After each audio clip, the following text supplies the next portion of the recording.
Nós vamos falar hoje sobre Chico Xavier. E, é claro, eu tenho um trabalho toda segunda-feira no Jornal Diário do Litoral, uma coluna assim, toda segunda-feira, contando um caso que ocorreu com Chico Xavier. Uma situação, alguém foi lá falar com ele e pediu uma orientação, pedir um conselho, e o ensinamento dele serve para todos nós. Mas é interessante a trajetória dele, e nós conhecemos muito a biografia dele, alguns dados da vida dele, cronológicos, né? Mas o trabalho dele ao longo dos 75 anos de atividade mediúnica é estrondoso.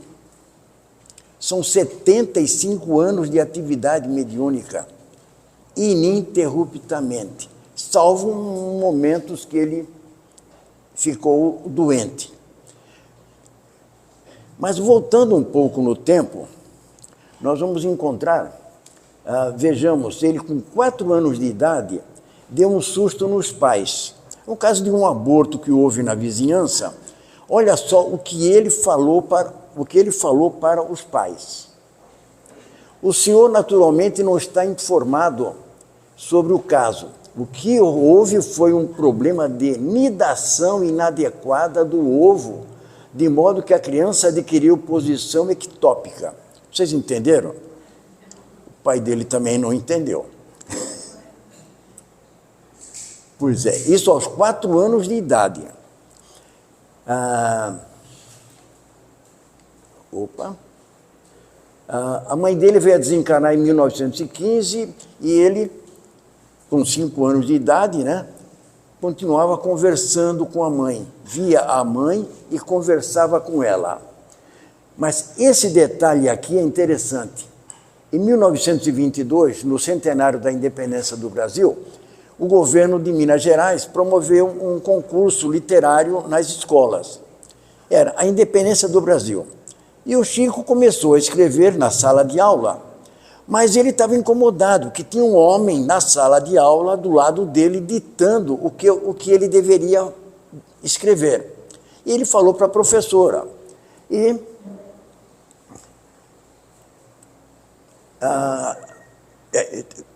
havia um homem, né? E a professora Rosária pediu a ele que então ele fosse na lousa e escrevesse.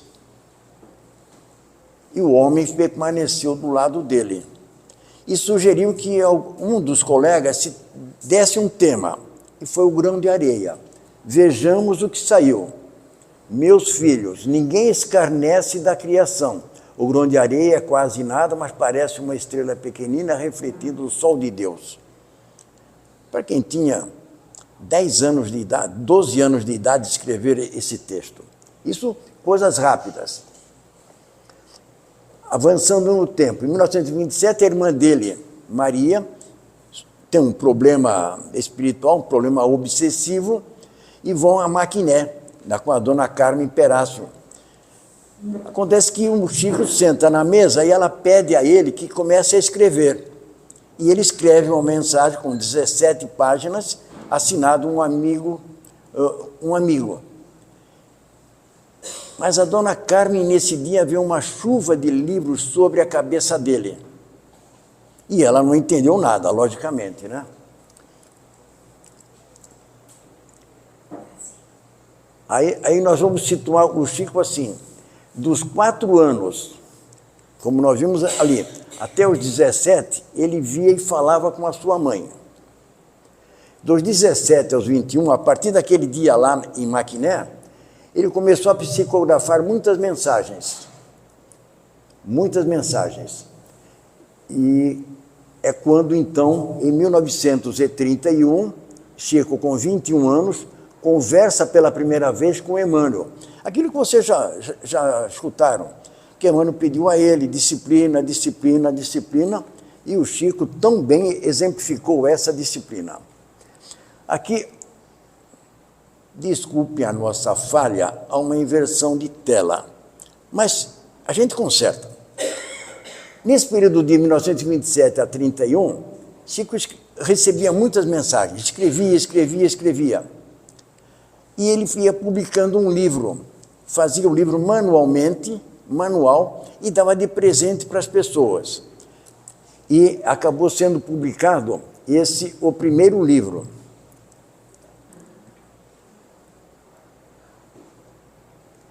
Isso em 1992, o Chico pega um dos livros remanescentes daquela época e doa a um sobrinho dele, um sobrinho neto. E o sobrinho ofereceu esse livro para ser publicado, esse primeiro livro. Então, está justificado, né?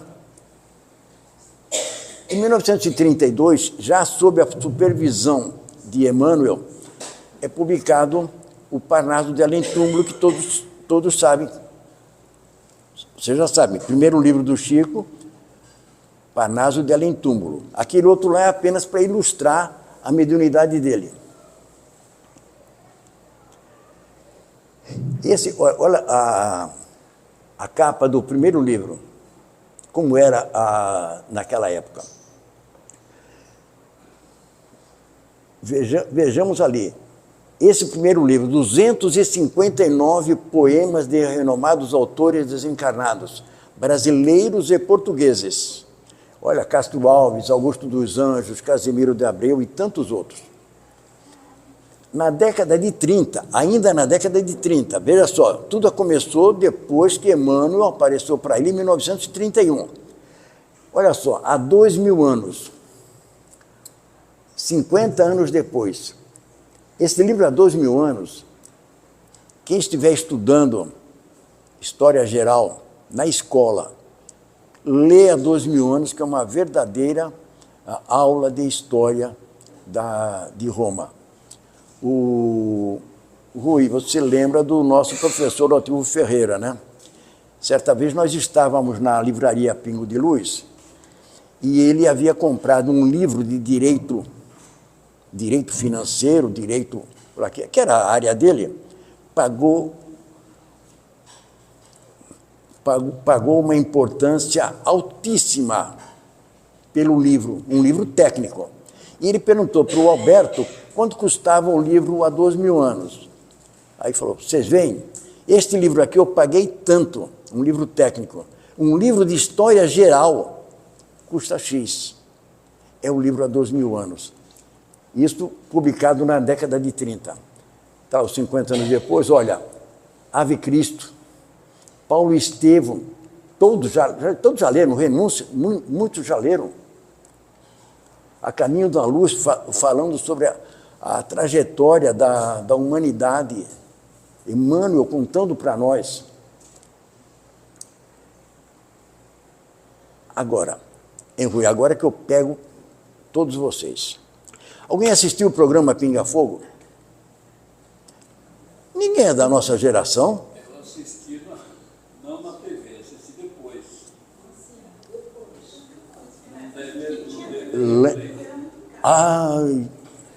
Amigo, isso, na TV, pois é. Esse programa Pinga Fogo, nós podemos dizer que é um marco, movimento espírita brasileiro, antes e depois do programa Pinga Fogo. Por quê? Foi um marco realmente.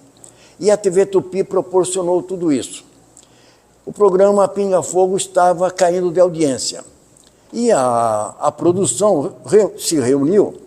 Nós precisamos de alguém que venha alavancar a audiência. E o Saulo Gomes já havia feito uma entrevista com a Aparecida do Fogo Selvagem, com o próprio Chico, já havia feito em 1968. Ele falou, convidar Chico Xavier. A produção caiu em cima dele. Alguém da produção disse que ia convidar um macumbeiro. Saulo Gomes cita isso. Ia convidar um macumbeiro. E conversa vai, conversa bem. Não decidiram, mas depois o produtor do programa chamou o Saulo Gomes e falou, olha, nós vamos trazer Chico Xavier. O programa aconteceu e foi em 71, audiência de 75%. O programa começando às 11h30 da noite. O Edmundo Monteiro, que era o presidente dos Diários Associados, estava no Guarujá, telefona para a TV Tupi, coloca mais meia hora. Depois, não, mais meia hora. Vai até, o programa foi até às 3 horas da manhã. Um programa com 3 horas e meia e, segundo consta, esse 75% não é real. Porque todos os restaurantes em São Paulo não fecharam. Porque tinha gente no restaurante para assistir o programa. Porque não entraram no auditório da TV Tupi, que era lá no, acho que era no Sumaré. Tinha gente na rua. Foi um tumulto só. Mas foi um programa que marcou realmente. Bom, tem uma curiosidade, rapidinho. Ele esteve em Santos em 1976, lá no ginásio Antônio Guenaga, e autografou 2.789 livros, lá no Antônio Guenaga. Agora, aqui nós paramos.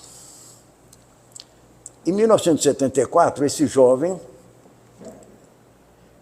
desencarnou em Campinas e vejam ali o pessoal da Universidade lá de Juiz de Fora, eles têm esse NUPES, que é de pesquisas. E começaram a pesquisar as 13 cartas psicografadas do Jair Presente, de 15 de março de 74 a janeiro de 1979. Por quê?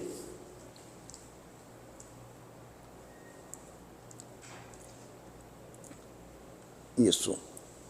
Após 30 dias do acidente dele lá na Lagoa, um amigo do pai dele dá um livro de Chico Xavier, no intuito de consolá-lo.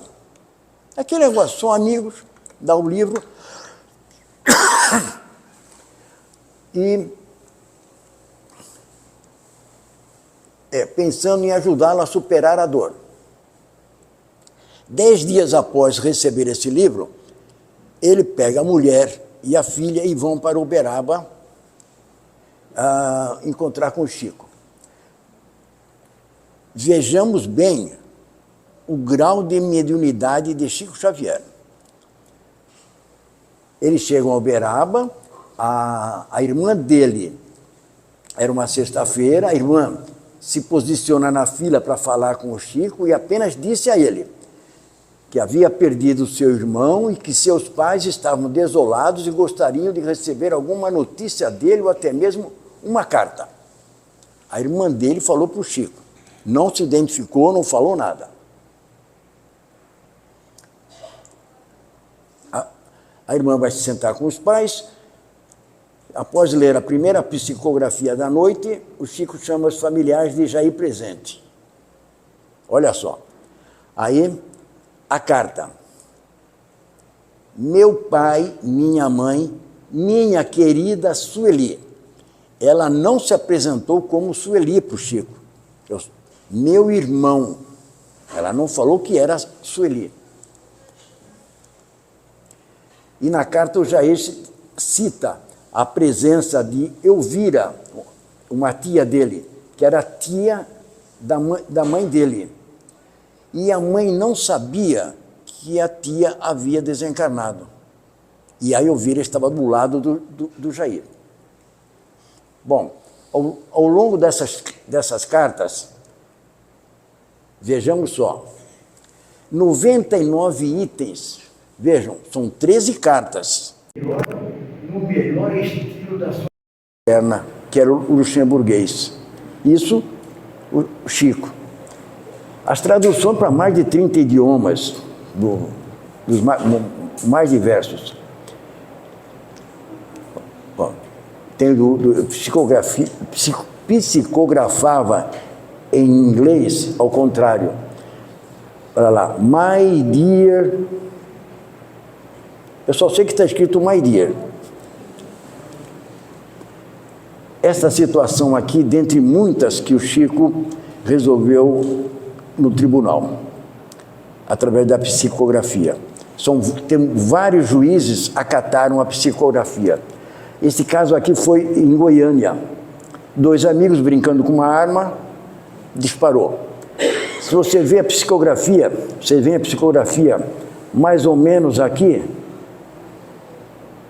se assemelha com a assinatura no RG. E o rapaz foi inocentado. Teve outra no Paraná. No Paraná teve um caso lá com um político também. Diversas situações assim. Aqui nós vamos conhecer o Chico Xavier.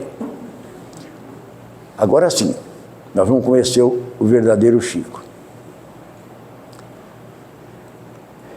A Rússia, por mais que seja comunista, socialista, lá o que chame, eles pesquisam muito a mente, a telepatia, essas coisas todas. E eles queriam eles queriam pesquisar os poderes do Chico, o poder mental do Chico. E essa Sheila Ostrander vieram a Pedro Leopoldo em 1939 para levar o Chico. O Chico receberia, para passar 6 meses na Rússia, receberia 300 contos de réis. Alguém aqui é do tempo dos contos de réis? Nenhum de nós. O cruzeiro começou em 42, 300 contos de réis. Era uma fortuna na época. E vocês vão ver por quê. Olha aqui. Daria hoje em reais 36.900.000 reais. E o Chico ficou em Pedro Leopoldo. Mas o Emmanuel era maroto, né? Se quiseres, pode ir. Eu fico. E o Chico ficou. Não. Aqui é um donativo de 22 milhões que ele recebeu, de uma fazendeira lá de Minas, doou para o Hospital do Pênfigo. Com 40 anos de atividade mediúnica, já 500 autores, 75% deles não conhecia nada. Bom, a viagem. Alguém assistiu a viagem na TV Tupi? Não, na TV Tupi. Eu também, ó. Tá vendo? Nós estamos aqui para contar história, né? Vejamos só. De 27 de março de 76 às 20 horas. 1º de outubro de 75 a 27 de março de 76. Novela das 8, depois do Repórter Esso, né, meu amigo? Tinha o Repórter Esso lá com aquele cara que ficou não sei quantos anos fazendo. 30 pontos de audiência. 30 pontos. E com este elenco. Uma destas aqui, não sei se é esta ou essa aqui, é Eva Vilma, Tony Ramos, o Boldrin, Altair Lima. Esse aqui não sei o nome. Hã? Ah, assistiu, né? Ah, tá vendo?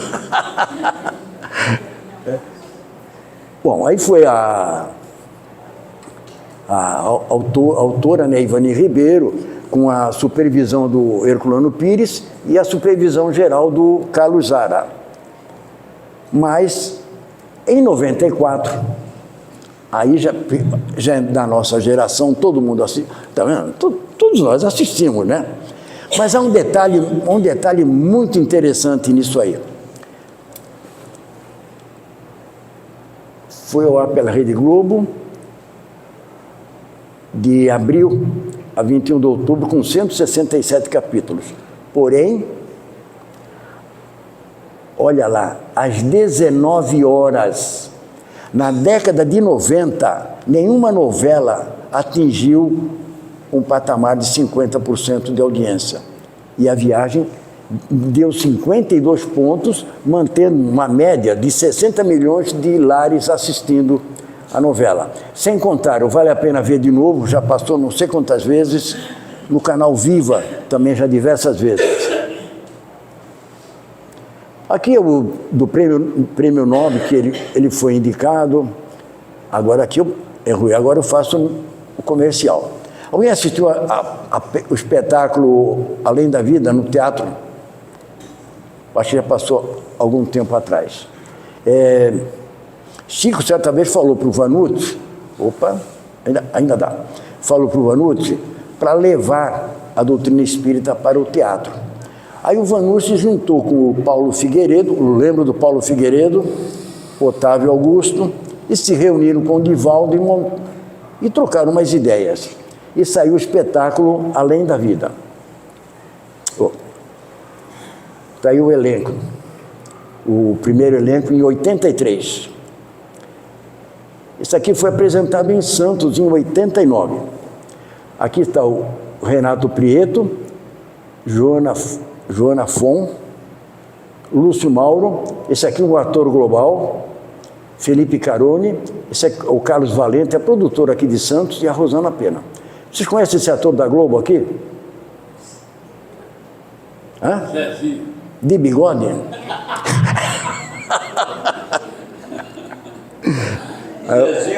Foi lá no Teatro do Sesc. Ainda Eva Vilma e o Altair Lima, Boldrin com a Irene Ravache. Aqui aqueles prêmios que teve da Vox Populi, a medalha Comenda da Paz, Chico Xavier, que o Chico recebeu, a primeira medalha, o governador Itamar Franco, dando a medalha para ele. Nosso Lar, rapidinho. O livro Nosso Lar deu origem ao filme, né? E, veja só, atraiu de mais de 4 milhões de espectadores em todo o Brasil. Mas tem um detalhe. Esta figura aqui, Daniel Filho, declarava-se ateu. Ateu. E era ateu e não queria dirigir o filme, porque eu não sou desse ramo, né? 2 de abril de 2010, o filme é lançado. Na estreia, 590 mil pessoas no Brasil todo assistiram o filme. Entretanto, ele era tanto ateu que, antes de começar as filmagens, eles tinham 1 minuto de reflexão. Não era oração, não era prece. Era 1 minuto de reflexão. Isso porque ele era ateu. Bom, foi difícil fazê-lo entender. Foi o Otávio Augusto e o Paulo Figueiredo, foram na casa dele e começaram a conversar. Que ele deveria aceitar dirigir o filme, mas achava que não tinha nada a ver. Estou no momento que eu escolho o que eu vou fazer. Daniel Filho. Mas, nesse meio tempo, eles estão conversando e começa a lacrimejar. E a lágrima escorrendo pelo rosto dele.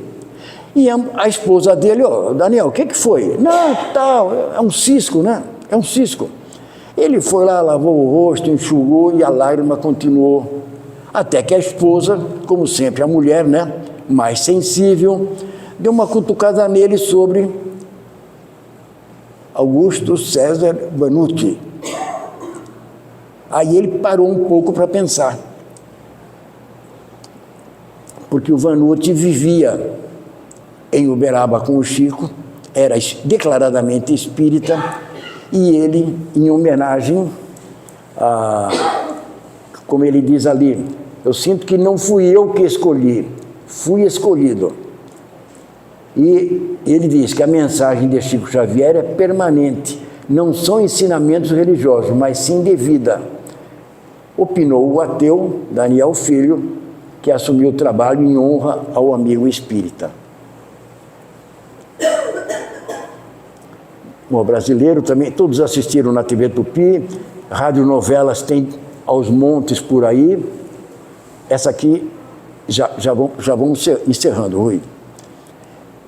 Aí eu costumo dizer o seguinte, Rui, ele pede licença para a diretoria da casa para fazer uma observação. Nós temos o Evangelho segundo o Espiritismo, nosso livro de cabeceira. Porém, hoje, nós que residimos no Brasil, somos brasileiros de nascimento e coração, residimos no Brasil, nós temos que ter este livro na nossa cabeceira. a história do Brasil e dos fatos a eles ligados dentro de uma dimensão espiritual. Ou vocês não concordam? Porque eu me permito a fazer um comentário, de certa forma, crítica aos espíritas que entram na onda, esquecendo-se que nós estamos com alguém no timão. Alguém está dirigindo o Brasil. E nós temos uma criatura, um espírito de grande elevação, Ismael. Nós não estamos perdidos na tormenta. Existe alguém conduzindo o Brasil. Só que, até chegar lá, tem muita limpeza para fazer. E os espíritas ficam aí falando um monte de coisa e esquecendo-se que a espiritualidade está de olho na gente. Temos a série André Luiz, que todos nós temos. Essa frase do Chico é utilizada, inclusive, por pessoas de outras religiões. Não citam que é do Chico Xavier, mas fazem um comentário. E essa aqui. E eu não. Vocês leram essa frase? Vocês perceberam por que o Chico... Qual? Volta a frase. Não, essa aí, essa mesma. Essa aí. Porque o Chico foi um grande médium. Aceita o mundo e os homens como eles são e continua eu mesmo. Emmanuel pediu a ele disciplina e ele se manteve dentro dessa disciplina. Por isso, ele foi o médium que foi. E eu digo que é um grande chamamento, Rui, para todos nós, que vivemos numa sociedade heterogênea, vivemos no meio de tanta gente, e nós não podemos e não devemos nos deixar envolver.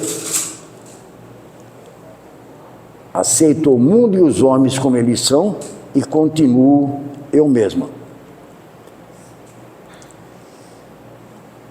Aí nós encerramos. Um chauzinho do Chico para todos nós. Que ele sirva realmente de exemplo para todos nós. Sejamos médiuns ou não, mas que a gente siga a doutrina tal como ela se apresentou para nós, nos transformando e não nos entregando àquilo que o mundo nos convida a participar. Tá bom?